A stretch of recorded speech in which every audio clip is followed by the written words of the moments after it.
প্রভু যিশুর নামে আপনাদের সবাইকে অভিনন্দন জানাই। প্রভু যিশু খ্রিস্টের জন্ম হলো এই হিস্ট্রিতে একটা খুবই গুরুত্বপূর্ণ একটা ইনসিডেন্ট। যিশু খ্রিস্টের জন্ম একটা অ্যাক্সিডেন্ট নাই, ওটা একটা পূর্ব পরিকল্পনা। আপনি কি জানেন প্রভু যিশু খ্রিস্টের জন্ম সময় মুহূর্তে কি কি ঘটনা ঘটেছে? হ্যাঁ, ওটা খুবই ইন্টারেস্টিং। এবং সেই মুহূর্তে এতগুলো ঘটনা ঘটার মূল কারণটা কি? কারণ যখন মরিয়ম আর জোসেফ ঠিক সময় যখন তাদের ডেলিভারি, মরিয়মের ডেলিভারির সময় তাদের একটা ঠিক জায়গা পায়নি যেন ভালোভাবে ডেলিভারি হতে। জোসেফ একটা ভালো আর বাবা হিসাবে এবং হাজব্যান্ড হিসাবে যতটা পারি ততটাই চেষ্টা করলেন, কিন্তু অবশেষে কোনো জায়গা খালি ছিল না, গোয়াল ঘরে জায়গা পেয়েছিলেন। উত্তম জায়গা ছিল না, কিন্তু সেখানে যিশুর জন্মগ্রহণ হয়েছিলেন। হ্যাঁ, কিন্তু যিশুর জন্ম হওয়ার পরেও সবকিছু তাদের জন্য ভালো ছিল না। কারণ রাজা এমন আদেশ দিয়েছিলেন, কারণ তিনি জানতে পেরেছিলেন একটা রাজা, যুবতীদের জন্য একটা রাজা জন্ম হয়েছে। শাস্ত্রীদের দ্বারা তিনি জানতে পেরেছিলেন, তাই তিনি বুঝতে পারছিলেন না কোথায়, কোন গ্রামে কোন ছেলেটা রাজা ভাবে জন্ম হয়েছে। তাই তিনি আদেশ দিয়েছিলেন 6 মাসের যত বাচ্চা শিশু জন্ম হয়েছিল সব বাচ্চাকে হত্যা করার জন্য। তো যিশু খ্রিস্ট সেই শিশুকে আর ঈশ্বর বাঁচাবার জন্য ওই এলাকায়, ওই গ্রামে, শহরে অনেক শিশুকে আর মরতে হয়েছিল।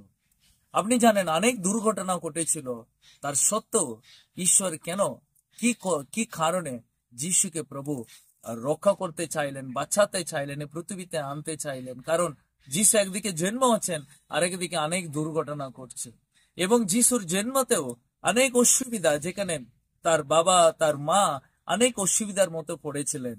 এগুলো কি কারণে ঘটেছে? এটা কোনো অ্যাক্সিডেন্ট নাই, এটা প্রভুর একটা পূর্ব পরিকল্পনা।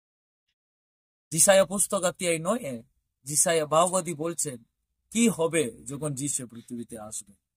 9:2 লেখা আছে, অন্ধকারের বিচরণ করত যে জাতি, সেই জাতি দেখছে এক মহাদীপ্তি। যারা বাস করত মৃত্যুর বিভীষিকা ঘেরা দেশে, তাদের উপর উদ্ভাসিত হয়েছে জীবনের আলো। তো যিশুর জন্ম এ পৃথিবীর জন্য একটা আলোর এনে দেবার একটা আর ঈশ্বরের একটা পরিকল্পনা আছে। যিশুকে পৃথিবীতে আনার তার পিতার একটা বড় পরিকল্পনা, অন্ধকারে থাকার মানুষকে আলো দেখাবার। হ্যাঁ, তাই যিশু পৃথিবীতে এসে সকল মানুষকে তিনি আলো দেখিয়েছিলেন। তিনি বলেছিলেন, আমি জগতের জ্যোতি। মাতি পুস্তক 4 সেখানে 16 পদটা যদি আপনি পড়েন, ওখানে একই কথা লেখা আছে। 16 পদে লেখা আছে, নিরালার অন্ধকারের আচ্ছন্ন ছিল যে জাত, মহাজ্যোতি প্রত্যক্ষ করলো তারা।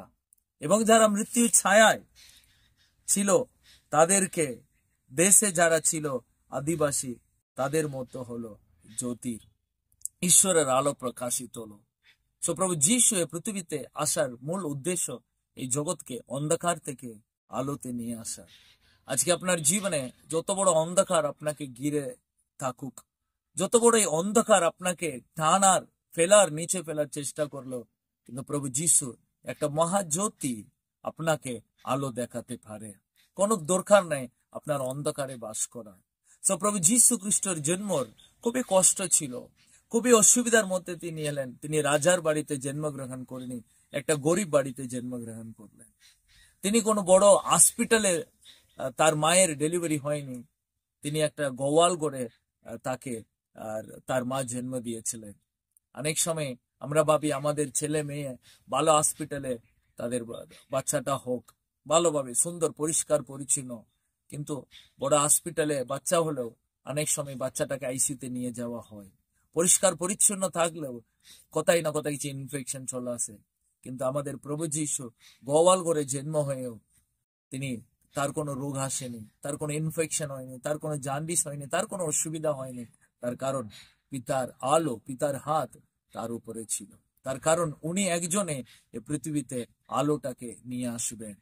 সুপ্রিয়, তিনি আপনার জীবনে এই বড়দিনের সময় আমরা বড়দিন পালন করতে যাব, তার মূল উদ্দেশ্য তিনি আমাদের জীবনে আলো এনে দেন। প্রভু তাকে অনেক খারাপ পরিস্থিতির মধ্যে দিয়ে পৃথিবীতে নিয়ে এলেন, অনেক দুর্ঘটনা ঘটলো, কিন্তু এই সবকিছু একটা ভালো ফল হবে, এই পৃথিবীর মানুষ আলো দেখতে পারবে। প্রিয়, এই বড়দিন আপনার জীবনের জন্য একটা আলোর দিন হবে। এই বড়দিন আপনার জীবনের জন্য একটা উত্তম আশীর্বাদের দিন হবে। আপনাকে অন্ধকারে থাকতে হবে না, আপনাকে ফাঁপে ডুবে থাকতে হবে না। প্রভু আপনাকে উদ্ধার করে আলো দেখাবে, মহাজ্যোতি আপনাদের উপরে আসবে, তাতে আপনাদের জীবনে স্বস্তি আর আনন্দ লাভ করবে। শ্রদ্ধায় এ বাক্য আপনাদের জীবনে অনেক আশীর্বাদ। God bless you.